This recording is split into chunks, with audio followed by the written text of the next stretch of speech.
विद्यार्थियों, इस वीडियो में हम चर्चा कर लेते हैं जो आपकी कक्षा 9 की विज्ञान है। विज्ञान का अध्याय आपने देखा होगा लास्ट, खाद्य संसाधनों में सुधार। इस अध्याय के कुछ महत्वपूर्ण प्रश्नों पर हम चर्चा करेंगे, उनके उत्तरों को संक्षिप्त में देखेंगे। यह जो प्रश्न हैं यह आपको वार्षिक परीक्षा में सफलता प्राप्त करने हेतु काफ़ी मदद करेंगे। आपकी NCERT बुक है और लास्ट चैप्टर है खाद्य संसाधनों में सुधार। प्रथम तिमाही में आपको कुछ अध्यायों को तैयार करना है, तो उसमें यह अध्याय भी शामिल है। अब जब तिमाही की परीक्षा के लिए तैयारी करेंगे तो इस अध्याय को भी इसमें शामिल किया गया है। यहाँ पर पहला प्रश्न हम देख रहे हैं, अनाज, दाल, फल तथा सब्जियों से हमें क्या प्राप्त होता है। उत्तर होगा इसका, अनाज से कार्बोहाइड्रेट प्राप्त होता है जो हमें ऊर्जा प्रदान करता है। दालों से प्रोटीन प्राप्त होता है। फलों तथा सब्जियों से विटामिन तथा खनिज लवण प्राप्त होते हैं। कुछ मात्रा में प्रोटीन, वसा और कार्बोहाइड्रेट भी प्राप्त होते हैं। तो अनाज, दाल, फल तथा सब्जियों से हमें जो हमने यहाँ कुछ महत्वपूर्ण पोषक देखे वह प्राप्त होते हैं। अगला प्रश्न है, जैविक तथा अजैविक कारक किस प्रकार फसल उत्पादन को प्रभावित करते हैं। तो जैविक जैसे रोग, कीट तथा निमिटोड तथा अजैविक सूखा, क्षारता, जलक्रांति, गर्मी, ठंडा तथा पाला। इन परिस्थितियों के कारण फसल उत्पादन कम हो सकता है और फसल नष्ट हो सकती है। इन दोनों कारकों के संयुक्त प्रभाव निम्न हो सकते हैं, जैसे कीटों का संक्रमण हो सकता है, अनाज के भार में कमी हो सकती है, खराब अंकुरण क्षमता हो सकती है, गुणवत्ता में कमी हो सकती है, और जो आपका अनाज है वह बदरंग हो सकता है, बाजार मूल्य में हाथ से कमी हो सकती है। तो इस प्रकार से जैविक तथा अजैविक कारक फसल उत्पादन को प्रभावित करते हैं। अगला प्रश्न है, फसल सुधार के लिए ऐच्छिक सस्य विज्ञान गुण क्या है। महत्वपूर्ण प्रश्न है, इस प्रश्न को आप बहुत ही अच्छे से तैयार करें। ऐच्छिक सस्य विज्ञान गुण चारे वाली फसलों के लिए लंबी तथा सघन शाखाएं अच्छे गुण हैं। अनाज के लिए बौने पौधे उपयुक्त हैं ताकि इन फसलों को उगाने के लिए कम पोषकों की आवश्यकता हो। इस प्रकार सस्य विज्ञान वाली किस्में अधिक उत्पादन प्राप्त करने में सहायक होती हैं। अगला प्रश्न है, यह भी महत्वपूर्ण प्रश्न है, बृहद पोषक क्या हैं, इन्हें बृहद पोषक क्यों कहते हैं। यह प्रश्न अक्सर परीक्षा में पूछा जाता है, विगत वर्ष में भी यह प्रश्न पूछा गया है, तो आप इस प्रश्न को भी बहुत अच्छे से तैयार करें। बृहद पोषक क्या हैं और इन्हें बृहद पोषक क्यों कहते हैं। उत्तर होगा, पौधों को अनेक पोषक पदार्थ मिट्टी से प्राप्त होते हैं। इन पोषकों में से कुछ पोषक तत्व nitrogen, phosphorus, potassium, calcium, magnesium, sulphur को बृहद पोषक कहा जाता है। चूँकि इनकी आवश्यकता अधिक मात्रा में पड़ती है इसलिए इन्हें बृहद पोषक कहा जाता है। अगला प्रश्न है, पौधे अपना पोषक कैसे प्राप्त करते हैं। तो पौधे अपना पोषण या पोषक हवा, पानी तथा मिट्टी से प्राप्त करते हैं। अब हवा से कार्बन और ऑक्सीजन प्राप्त करते हैं, पानी से हाइड्रोजन और ऑक्सीजन प्राप्त करते हैं तथा मिट्टी से अन्य पोषक पदार्थ प्राप्त होते हैं। मिट्टी में पाए जाने वाले पोषक पदार्थ जल में घुलनशील होते हैं जो जड़ों द्वारा अवशोषित कर लिए जाते हैं तथा जाइलम ऊतक के द्वारा पौधों के विभिन्न भागों तक पहुँचाए जाते हैं। अगला प्रश्न है, मिट्टी की उर्वरता को बनाए रखने के लिए खाद तथा उर्वरक के उपयोग की तुलना कीजिए। तो खाद की उपयोगिता पहले हम देखते हैं। खाद मिट्टी को पोषक तथा कार्बनिक पदार्थों से परिपूर्ण करती है और मिट्टी की उर्वरता को बढ़ाती है। यह मिट्टी की संरचना में सुधार लाती है। इसके कारण रेतीली मिट्टी में पानी को रखने की क्षमता बढ़ जाती है। चिकनी मिट्टी में कार्बनिक पदार्थों की अधिक मात्रा पानी को निकालने में सहायता करती है, जिससे पानी एकत्रित नहीं हो पाती है। मृदा अपरदन में कमी आती है। खाद मिट्टी को ह्यूमस प्रदान करती है। सूक्ष्म जीवों एवं भूमिगत जीवों के लिए भोजन प्रदान करती है। उर्वरक का उपयोग किस प्रकार से खाद से भिन्न है। इनके उपयोग से अच्छी कायिक वृद्धि या पत्तियां, शाखाएं तथा फूल होती हैं और स्वस्थ पौधों की प्राप्ति होती है। अधिक उत्पादन के लिए उर्वरक का उपयोग किया जाता है, परंतु ये आर्थिक दृष्टि से महंगे होते हैं। उर्वरकों के उपयोग द्वारा कम समय में अधिक उत्पादन होता है, परंतु यह मृदा की उर्वरता को कुछ समय बाद हानि पहुंचाते हैं। उर्वरकों के लगातार प्रयोग से मिट्टी की उर्वरता घटती है, क्योंकि कार्बनिक पदार्थ की पुनः पूर्ति नहीं हो पाती तथा सूक्ष्म जीवों एवं भूमिगत जीवों का जीवन चक्र अवरुद्ध हो जाता है। मिट्टी अम्लीय या क्षारीय हो जाती है, जिससे मिट्टी सूखी चूर्ण की तरह होने से मृदा अपरदन बढ़ाती है। आगे हम देखते हैं, निम्नलिखित में से कौन सी परिस्थिति में सबसे अधिक लाभ होगा और क्यों। किसान उच्च कोटि के बीज का उपयोग करें, सिंचाई ना करें अर्थात उर्वरक का उपयोग ना करें। किसान सामान्य बीज का उपयोग करें, सिंचाई करें तथा उर्वरक का उपयोग करें, या किसान अच्छी किस्म के बीज का प्रयोग करें, सिंचाई करें, उर्वरक का उपयोग करें तथा फसल सुरक्षा की विधि अपनाएं। तो इसका जो सही उत्तर होगा वह सी होगा। किसान अच्छी किस्म के बीज का उपयोग करें, सिंचाई करें, उर्वरक का उपयोग करें तथा फसल सुरक्षा की विधि अपनाएं। केवल इसी परिस्थिति में अधिक लाभ होगा, क्योंकि उच्च कोटि के बीज होने पर भी जब तक सही तरीकों से सिंचाई, उर्वरकों का प्रयोग और फसल की सुरक्षा नहीं की जाए तो उत्पादकता में कमी आ जाती है। अगला प्रश्न है, फसल की सुरक्षा के लिए निरोधक विधियां तथा जैव नियंत्रण क्यों अच्छा समझा जाता है? तो पीड़कों पर नियंत्रण के लिए प्रतिरोधक क्षमता वाली किस्मों का उपयोग तथा ग्रीष्मकाल में हल से जुताई की जाती है। गहराई तक जुताई करने से खरपतवार तथा पीक नष्ट हो जाते हैं। यह एक प्रकार की निरोधक विधि है। जैव नियंत्रण विधि में जानबूझकर कीटों या अन्य जीवों का उपयोग किया जाता है जो खरपतवार को खासकर नष्ट कर देता है, जैसे प्रिंकले, पियर कैक्टस।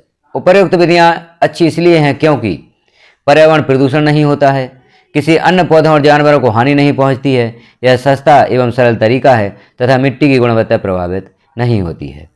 अगला प्रश्न है, भंडारण की प्रक्रिया में कौन से कारक अनाज की हानि के लिए उत्तरदायी हैं? तो जब हम अनाज का भंडारण करते हैं तो कुछ ऐसे कारक होते हैं जो भंडारण में अनाज को हानि पहुंचाते हैं, जैसे जैविक कारक कीट, कुंतक, कवक, चिंचड़ी तथा जीवाणु, और अजैविक कारक होते हैं भंडारण के स्थान पर उपयुक्त नमी व ताप का अभाव होना। ये कारक उत्पादन की गुणवत्ता को खराब करते हैं, वजन कम कर देते हैं, अंकुरण की क्षमता कम कर देते हैं, उत्पादन को बदरंग कर देते हैं। ये सब लक्षण बाजार में उत्पादन की कीमत को कम कर देते हैं। अब आगे आता है पशुओं से संबंधित जो फसल उत्पादन है। पशुओं की नस्ल सुधार के लिए प्रायः कौन सी विधि का उपयोग किया जाता है और क्यों? तो पशुओं की नस्ल सुधार के लिए प्रायः विदेशी नस्लों और देसी नस्लों में संकरण कराया जाता है, क्योंकि विदेशी नस्लों जैसे जर्सी, ब्राउन स्विस में दुग्ध श्रवण काल लंबा होता है, जबकि देसी नस्लों जैसे रेड सिंधी, साहीवाल में रोग प्रतिरोधक क्षमता बहुत अधिक होती है। अतः इनके संक्रमण से एक नई संतति प्राप्त होती है जिसमें दोनों प्रकार के अच्छे गुण होंगे। कौन कौन से गुण होंगे? रोग प्रतिरोधक क्षमता और दुग्ध श्रवण काल, दोनों ही गुण प्राप्त हो जाते हैं। अब आप यहाँ देखें, अगला प्रश्न है, निम्नलिखित कथन की विवेचना कीजिए। यह रुचिकर है कि भारत में कुक्कुट अल्प रेशे के खाद्य पदार्थों को उच्च पोषकता वाले पशु प्रोटीन आहार में परिवर्तन करने के लिए सबसे अधिक सक्षम है। अल्प रेशे के खाद्य पदार्थ मनुष्य के लिए उपयुक्त नहीं होते हैं। तो इसका उत्तर होगा, पोल्ट्री फार्म में कुक्कुट ऐसे कृषि उत्पादों को आहार के रूप में प्रयोग करते हैं जो मनुष्य के लिए उपयुक्त नहीं होता है, जैसे चावल के दाने, ज्वार, बाजरा आदि के दले हुए दाने। कुक्कुट इन्हें खाकर अंडों और मांस में संश्लेषण कर देते हैं जो उच्च कोटि के पशु प्रोटीन होते हैं। अगला प्रश्न है, पशुपालन तथा कुक्कुट पालन के प्रबंधन प्रणाली में क्या समानता है? तो पशुपालन तथा कुक्कुट पालन के प्रबंधन प्रणाली में निम्नलिखित समानताएं हैं। उच्च सफाई तथा आवास की व्यवस्था होनी चाहिए, उचित आहार की व्यवस्था होनी चाहिए, संक्रामक रोगों से बचाने के लिए टीका लगवाना चाहिए ताकि वायरस, बैक्टीरिया, कवक से होने वाली बीमारियों से सुरक्षा हो सके। तापमान नियंत्रण की व्यवस्था होनी चाहिए, रोगों तथा पीड़कों पर नियंत्रण तथा उनसे बचाव तथा रोगाणुनाशी पदार्थों का छिड़काव करना चाहिए। अब यहाँ हम देख रहे हैं ब्रॉयलर तथा अंडे देने वाली लेयर में क्या अंतर है। तो ब्रॉयलर और लेयर में अंतर आप यहाँ देखें। ब्रॉयलर मांस के लिए ब्रॉयलर को पाला जाता है, लेयर इसे अंडों के लिए अंडे देने वाली लेयर मुर्गी पालन किया जाता है।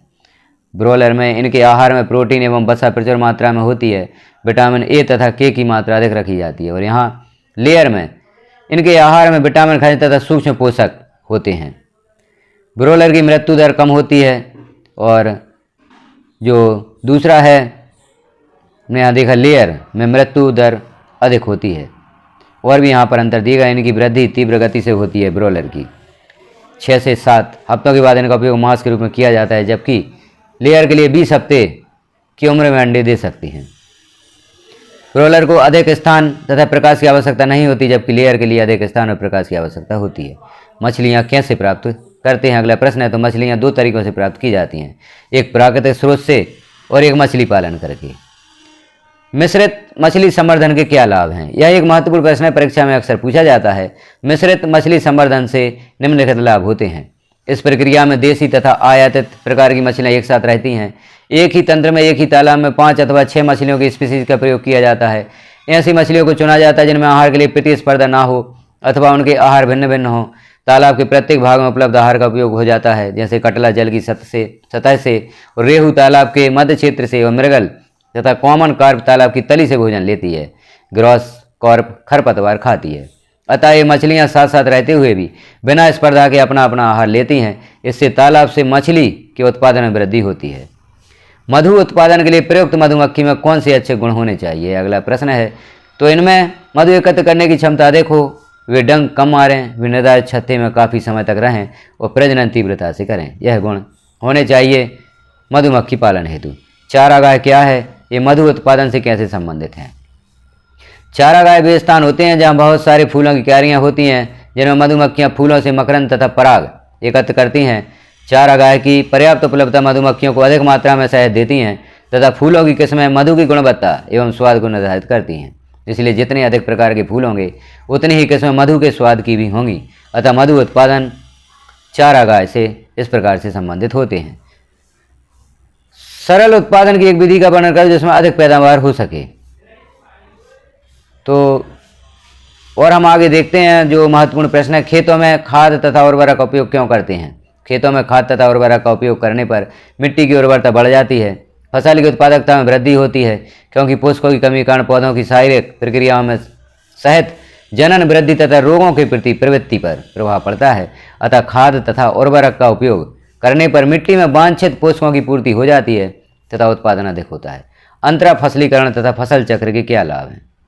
अंतरा फसलीकरण से लाभ, मिट्टी की उर्वरता बरकरार रहती है। इस विधि द्वारा पीड़क व रोगों को एक प्रकार की फसल के सभी पौधों में फैलने से रोका जा सकता है।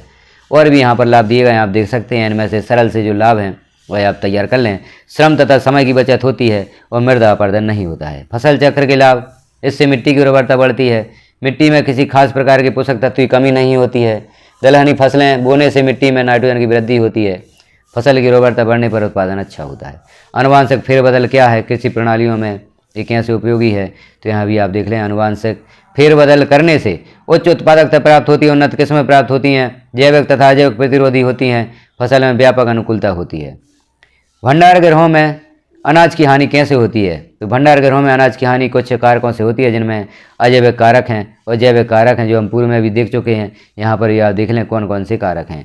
किसानों के लिए पशुपालन प्रणालियाँ कैसे लाभदायक हैं, पशुपालन के क्या लाभ हैं, इन्हें भी आप देखें तो पशुपालन के निम्नलिखित लाभ हैं। इनमें दूध के साथ साथ कृषि कार्य में मदद मिलती है। इन्हीं पालतू पशुओं के अपशिष्ट से खाद बनाई जा सकती है और नस्लों में सुधार होने के कारण दुग्ध उत्पादन में वृद्धि होती है। अच्छी गुणवत्ता वाले मांस, रेशे, चमड़े इत्यादि प्राप्त हो जाते हैं। अच्छी गुणवत्ता वाले जो मांस, रेशे, चमड़े या प्राप्त होते हैं मधुमक्खी से मधु तथा मोम मिलता है। भेड़ बकरियों से हमें ऊन मिलता है जो सर्दियों में हमें ठंड से बचाता है।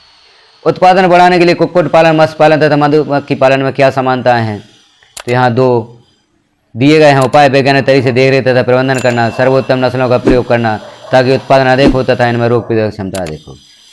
अब आगे आप देख लें प्रग्रहण, मत्स्य, मेरीकल्चर तथा जल संवर्धन में क्या अंतर है, तो यहाँ आप अंतर देख सकते हैं। इन अंतरों को भी आप तैयार कर सकते हैं। प्रग्रहण, मत्स्य, मेरीकल्चर और जल संवर्धन। तो इस प्रकार से हमने इस अध्याय के प्रश्नों के उत्तर देखे, महत्वपूर्ण प्रश्नों के उत्तर देखे। आप भी इन प्रश्नों को तैयार कर सकते हैं। अपनी तिमाही परीक्षा हेतु इस अध्याय को आप अवश्य तैयार करें। तो अन्य अध्यायों के प्रश्न के उत्तर आप देखना चाहते हैं तो चैनल पर विजिट करके आप देख सकते हैं। और आप प्ले लिस्ट में भी कक्षा 9 के सभी जो अभी तक अध्ययन सामग्री यहाँ पब्लिश की गई है देख सकते हैं। चैनल को सब्सक्राइब कर लें, वीडियो को अन्य साथियों में शेयर भी कर दें ताकि सभी को यह महत्वपूर्ण प्रश्न प्राप्त हो सकें। धन्यवाद।